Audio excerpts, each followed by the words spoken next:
Hey, everybody. Just a little food for thought. I was thinking about it. I talk a lot about, the issues I see in the world and things I think that might help fix them. And one of the things I think the world lacks right now is empathy. It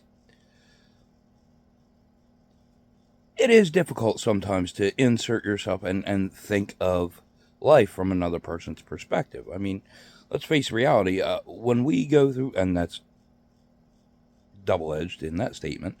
Um, our existence is our experiences, and that's our standpoint. The best example I could give is let's take car companies, right? I hear people give Ford, a lot of crap, and I laugh at the memes, and I think it's funny. But in my lifetime, I've owned four Fords, and not a single one has done me dirty. Um, I'm not a diehard Ford fan, but I got nothing bad to say about them. But I do know people do, and that's based on their experiences. Now, encompass that in your everyday, day to day life. Because here's things that a lot of people don't consider. Some things that we take for granted that we do on a daily basis, some people have no clue that that way or that style or that whatever, even that's even an option for them. Like they don't even know it exists. And some people will have those moments where they come to that realization and it blows their mind.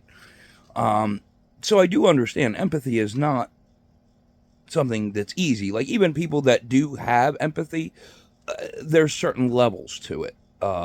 We are limited by our own experiences. It doesn't make us bad people.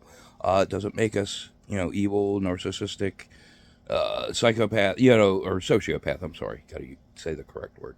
Um, it just means you are more individual minded than collective minded, and there's nothing wrong with that.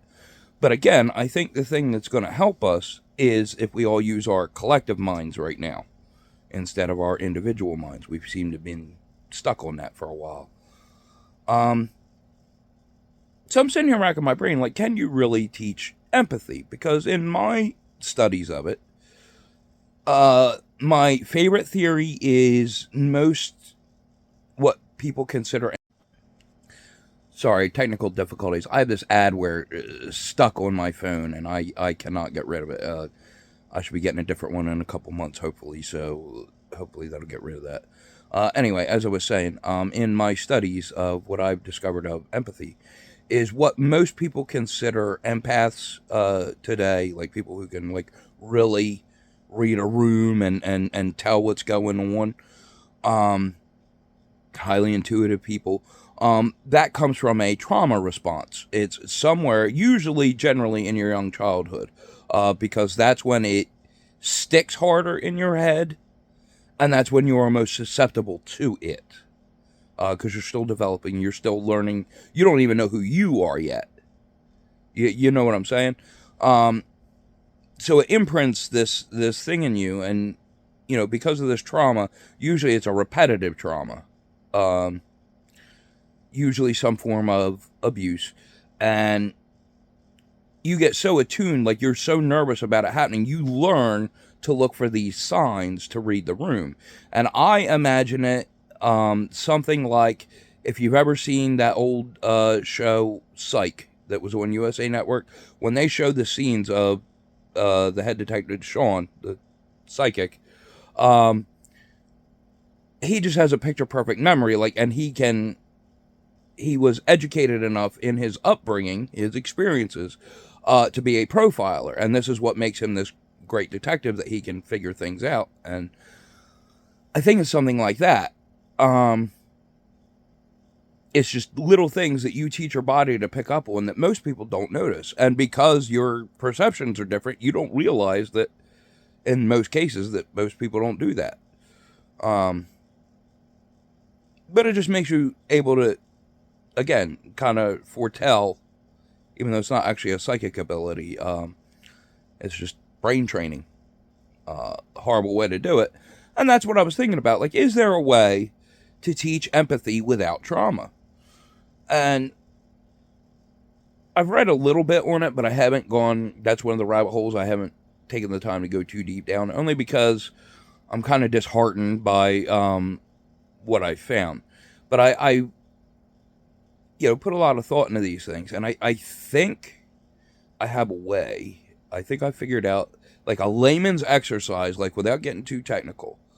So, what I would like everyone to do is start doing this little exercise. Pinpoint moments in your life that you think were pivotal, things that stand out.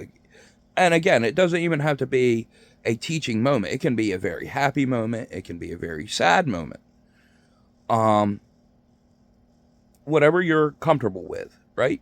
So focus on this moment and try and relive it in your head. And then do a what if scenario and change one detail.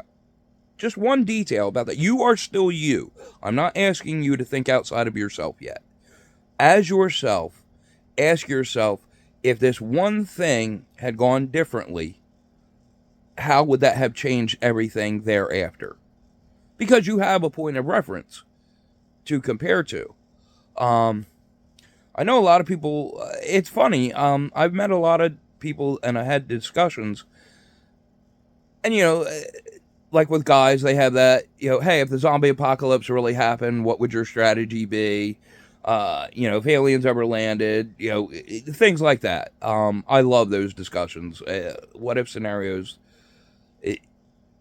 I know some people think there's no point in them, but it's just fun and it's a good exercise. And that's essentially what I want you to do is take moments that have really happened, because again, you need that basis for comparison. And imagine in your mind, I'm sorry, you got to get a little creative. You do have to imagine. I know a lot of people find that difficult these days, and that really unnerves me. You got to keep a healthy inner child for that reason. It's that childlike wonder that makes you curious. And imagine what ifs. And I think that's a very useful thinking ability to have. I would say that people that can think that way are like the most prepared to anything. So, anyway, those are my theories. Anyway, so yeah, starting from here on out, that's what I'd like you guys to do for me. It's just every once in a while, do that little exercise. Stop and pick a moment. Think about one. You can change whatever detail you want, right? For example, prom night. You went to prom night. And let's say in reality, the first time you went, you wore a green dress. Now, to make this logical, there has to be something that the green dress stands out. Something that makes it stand out in your memory that it was a green dress. Either it could just be as simple as a compliment somebody gave you, or it could be the way the lighting affected it, or just something that makes it stand out in your mind, right? And then imagine if it had been a blue dress. And it can be something that simple. It does not have to be like a complete life-altering difference. You don't have to get that deep into it. This is an exercise. We're starting with baby steps. And just imagine that one little difference. If you really want to punish yourself, you can go a little deeper and you can get a little weirder. Like, for example, take a moment that you can, like, say, pivotal. This was a good moment in my life. This created positive change in my life. And then imagine if that moment hadn't happened, or something had changed that moment to where it didn't have the effect it did. How much would it change you as a person now?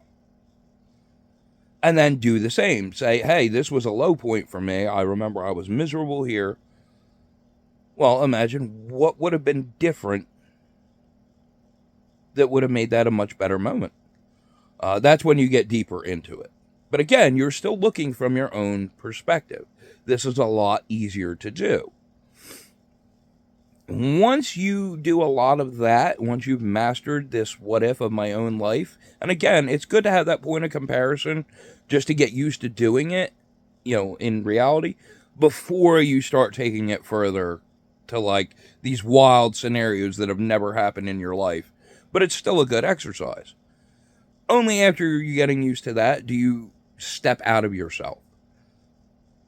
And you ask yourself, well, how different would this moment be if I had had the life experiences that somebody else could have had. And basically, that is an accumulation of, this is why I say this is baby steps. You are taking moments in your own life, right? Small moments, one at a time, and imagining if it was different. And basically, when you're taking yourself out of yourself and thinking as someone else, that's what you're supposed to be doing, as in that whole lifestyle was completely different. I mean, it's a completely different person. And that's how you think outside of yourself and imagine how somebody else might feel or react or respond to something. Because again, that's what we need right now. I'm not bashing the individual-minded, the single-minded. I never want to insult anyone's intelligence. Like I say all the time, I've met smart people, but they don't think very deeply about things. And that always surprises me. But again, and here's another good example, where they are more single-minded individual, like they have a focus, they are the best at what they do because that's what they put all their thinking energy to. I am not at all, listen, this whole experience that we have, we are meant to be different. We are meant to think different. That's the beauty of the experience. We're supposed to be observing this. We're supposed to be learning and understanding. This is school. This whole experience is school. It's education. And I don't care what your religion is, if you're an atheist, if you think we wink out of existence. I really want to hear a good argument that says this whole experience, it might not solely be just about learning, but I mean, that's something everybody has to do. No matter what, you have to learn something in order to progress in life in one way or another. And that's why I say that's one of the points of why we're here and what we're doing. Because that's something you just can't escape. We're all here to learn something. I don't know what that thing is. I mean, I have speculations, but I'm not trying to sit here and shape anyone's thinking. I'm just pointing out logic. I always try to use a basis in logic. But anyway, that's what I let you guys. That was my food for thought. That's what's been on my mind today. So y'all take care. Thanks. Have a good one.